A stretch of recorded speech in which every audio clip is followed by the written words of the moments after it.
1940. The world watches hopelessly as Nazi invaders mount a blitzkrieg attack against France and march triumphantly through the streets of Paris.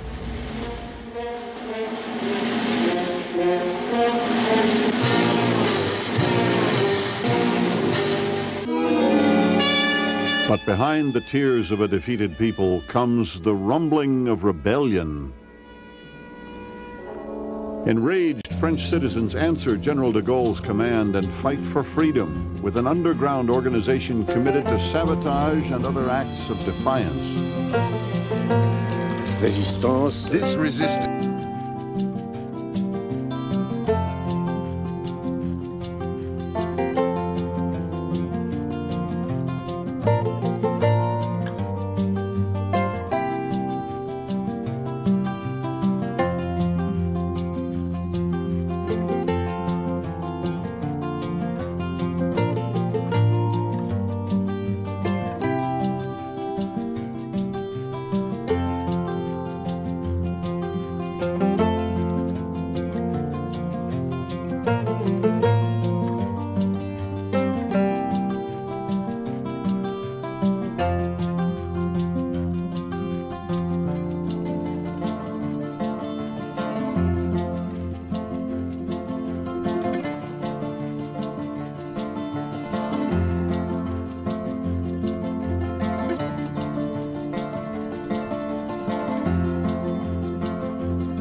Gustave Eiffel was France's premier architect-engineer. His reputation sprang from his visionary work on bridges. He explored the revolutionary concept of metal frame construction. His genius attracted the finest architects in France to his studio, and Eiffel's association with the project virtually guaranteed its funding and completion. Two young engineers on Eiffel's staff, Maurice Coquelin and Émile Nogier, actually created the concept of the 300-meter tower for the 1890 exhibition in Paris.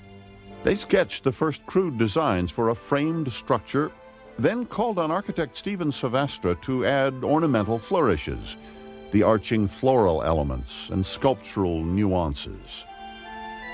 Their romantic inspiration was an 1887 French architectural notion that one could touch the sky from a structure if it reached the impossible height of 1,000 feet. Eiffel saw their plans and shared their dream. Their work was soon adopted by Monsieur Eiffel. At first, he agreed to add his name to the contest submission to improve its chances of winning.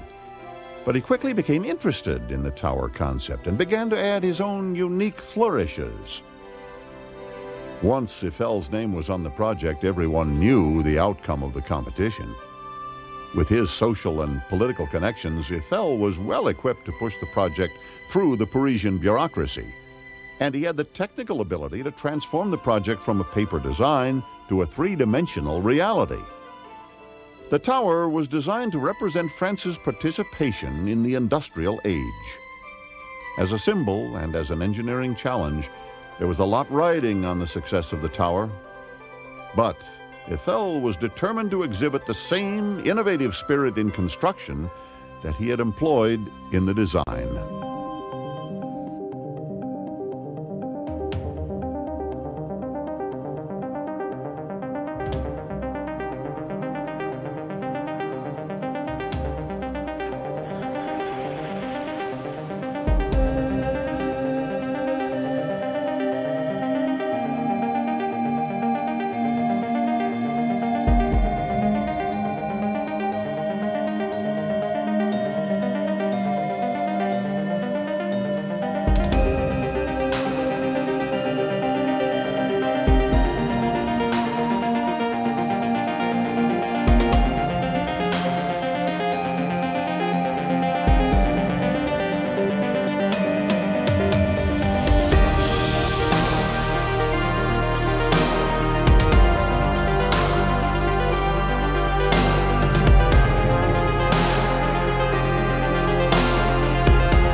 Medieval royal inches, 10,800 or 328 yards, exactly the same as Parliament House in Canberra. A very modern, one of the first structures made that was designed on computer, coincidentally. It could be, one of the earliest modern structures. However, more than that, the first level of the Eiffel Tower is 189 feet high. Here we can see the scale in SI, or the standard, the common measures, but also the lesser known Cremona scale. For instance, it's 486 hand on the Cremona scale, which would tune it to B on the scientific tuning scale, sometimes also known as the Pythagorean tuning scale. But the knowledge continues. So for instance, 189 feet, 1,890 Egyptian royal miles is the equatorial diameter of a moon. The Royal Mile, as in the Royal Mile in Scotland, has been carried through the ages. It's an ancient unit and it's carried through. And, well, 252 spared. Eratosthenes measured the polar circumference of the Earth at 252,000 stadia. Now, depending on which stadia you choose, it's either very accurate or magnificently accurate. Either way, it's beautiful. 756 palm, the Sun has an equatorial diameter of 756,000 Egyptian royal miles. Sun, Earth and Moon. These structures resonate. They are built as temples of Sun, Earth and Moon. We can take that further. So on the Cremona scale, 108 cubits, 1,080 miles is the radius of the Sun, but I prefer to deal with diameters, and also because it connects to the long foot, which again is an ancient measure derived from Stonehenge and the studies of Stonehenge. So 108 on the long foot scale. 16,200 equatorial diameter on the furlong on the Doric scale. Doric scale again is an ancient measure, but the iconic Parthenon in Athens is built to harmonise with these scales. 189 feet,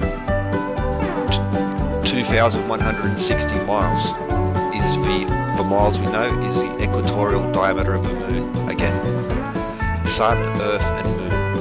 This will repeat again. There's other levels and other parts of it, but Sun, Earth and Moon. 648,000 rods on the Doric scale, equatorial diameter of the Moon. Once again, harmonies between multiple versions, units of measure, and harmony between Sun, Earth and Moon, and also music. 6,480,000 furlong on the Doric scale is the equatorial diameter of the Sun. Sun, Earth and Moon. Continues again, as I mentioned earlier, 756,000 Egyptian royal miles. The Great Pyramid of Giza, the base, the southern base, is essentially exactly 756 feet. It's a slightly bit more according to J.H. Cole, but because of the margins of error, you're effectively 99.99999% correct. 486 hand on the Cremona scale. B, 486 hertz, again scientific tuning. Sun, Earth and Moon. And also the base of the Eiffel Tower, 410 feet equals 273.3333 cubits, while in the Doric fathom scale it's 29.53125. We'll get back to these in a second. The Eiffel Tower, as all of Paris, as all of Canberra, as all of Washington, as Brasilia, as Astana, is built around esoteric knowledge, primarily focused on the astronomy and the metrology, Sun, Earth and Moon. But what is 29.53?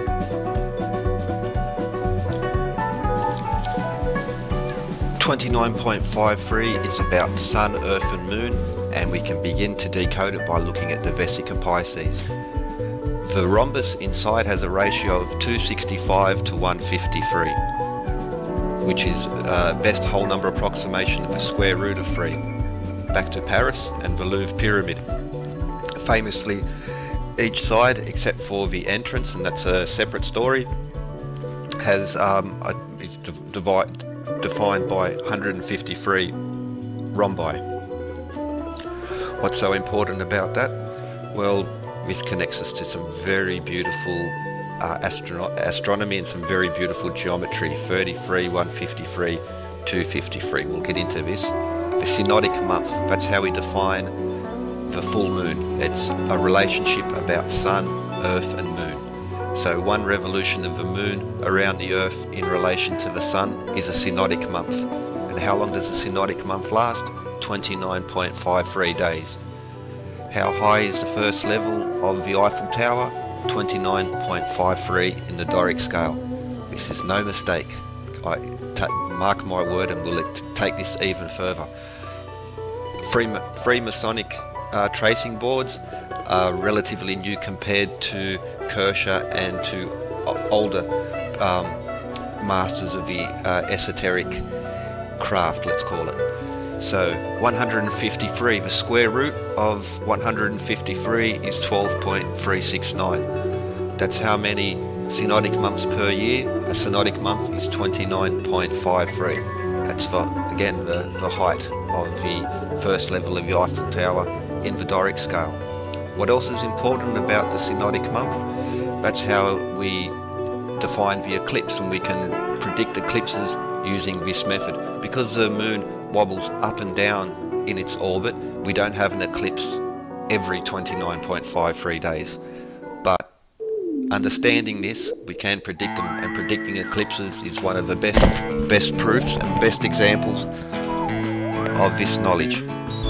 It's a wonderful thing. But again, esoteric tracing boards, sun, earth and moon, but they also will feature the celestial sphere, which is, we'll even have the zodiac drawn around it. So what does that mean?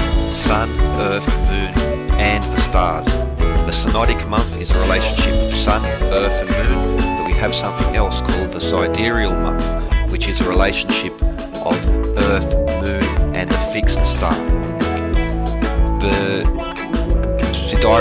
sidereal month lasts for 27.3 days. It's essentially what defines the menstrual cycle. So here we see 29.53 fathom on the Doric scale.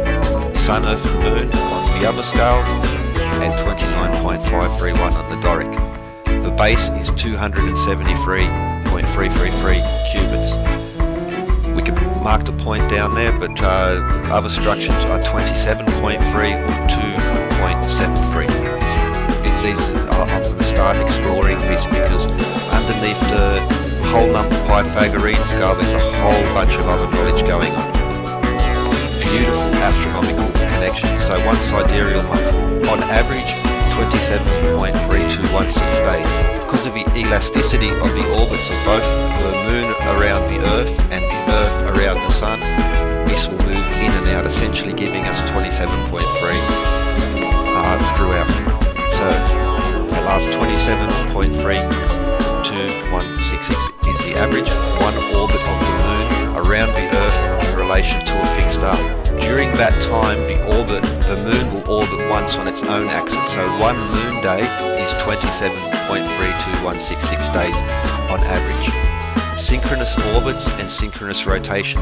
This in itself is not special.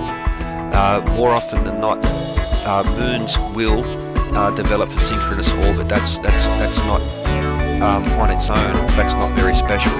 But that's just a tip of where we're going to go. So let's quick review. The reason why the man on the moon always faces the Earth is because the moon rotates on its axis every 27.32 days, and in relation to a fixed star, Earth, moon and star, that's the same time. So one moon year equals one moon day, effectively. Well, okay, big deal, maybe.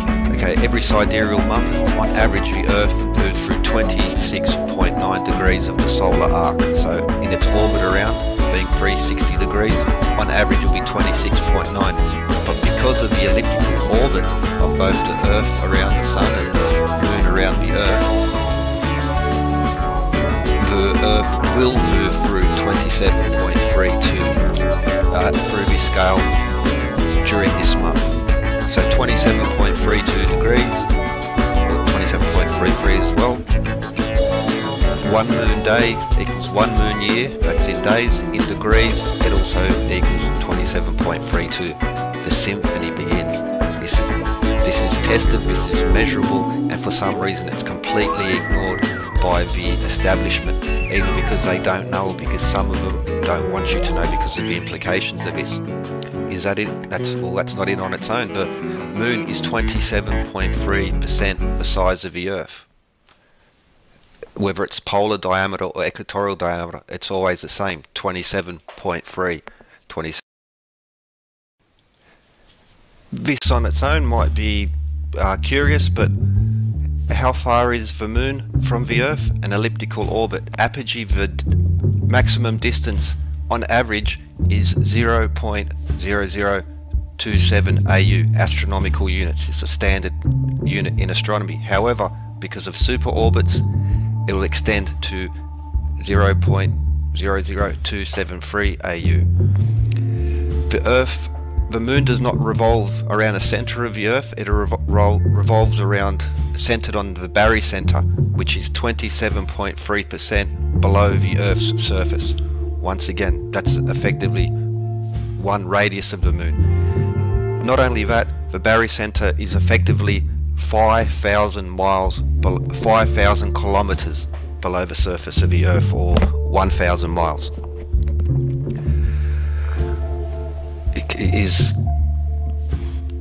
There's much more. Yeah, exactly, there is much more to this. This is just the beginning. 273. Well, Ceres, a protoplanet Ceres, is 2.73 AU, moves through that point, so do many of the other bodies in the asteroid belt, and it has 27.3% the diameter of the Moon. What's going on? We can find that, for instance, Mercury to Venus, again, 27.3% AU from Mercury to Venus. From Venus to Earth, it will pass through 27.3% of one astronomical unit. Again, Sun, Earth and Moon, but this extends into the stars and to the planets. The sidereal month is a harmony of Earth, Moon and stars. The length of the day, well, on average it's 86,400 seconds, 24 hours, but the length of the day actually shifts because of various forces in the elliptical orbit and gravitational forces. Every 27.3 days, the length of the Earth resets. Atmospheric tides have been observed where there is a cycle where the atmospheric pressures have a cycle of 27.3 days. Sun, Moon and stars. The Schumann resonance, 27.3 hertz, and there's also, well, this is the resonance comes from lightning, and at the equator there's a 27.3 day cycle. Once again, sunspots, even some of the earliest, with earliest observations noticed that the sunspot cycles are at 27.3 days at the latitude of 27.3 degrees north or south, which is where they're most prominent. Temperature of the Sun is 273 times hotter than the average temperature of the Earth. Fahrenheit, Celsius and Kelvin, they put information here, beautiful information. 0 degrees equals 273.15 Kelvin. Absolute zero is negative 273 degrees on the Celsius scale. Temperature in space, 2.73 Kelvin. Space is not an absolute vacuum. Avogadro's constant. One of the fundamental bits of science. We tend to use kilos, but pounds per mole, 273. Charles's law about the heating of gases. Gases expand at a rate of 1/273 per unit of temperature. Again, a fundamental. Speed of sound and the temperature. How do you find the speed of sound in different temperatures? You have to use this equation, which relies on 273. 273 days is the average pregnancy from fertilization to birth. People tend to measure it from the last menstrual cycle, but the actual from fertilisation for 273 days. 28-day menstrual cycle, well, 27.3 for 28 days. Fibonacci numbers we're going to find this year, and Fibonacci spirals in prime numbers, the multiplication of the first three alternate primes also brings us 23. In geometry, the area of a square inside of a circle, the square is 2.73 larger. This is one of the hidden constants in geometry, and a hidden constant in nature. In computing Gaussian blur, that's how they, to blur an image is quite difficult. How to blur an image, 273, how to de-blur an image, 273. Sun, Earth, Moon and stars. Stonehenge, the Great Pyramid, the Earth and the Moon, phi and pi has in the Great Pyramid, 273.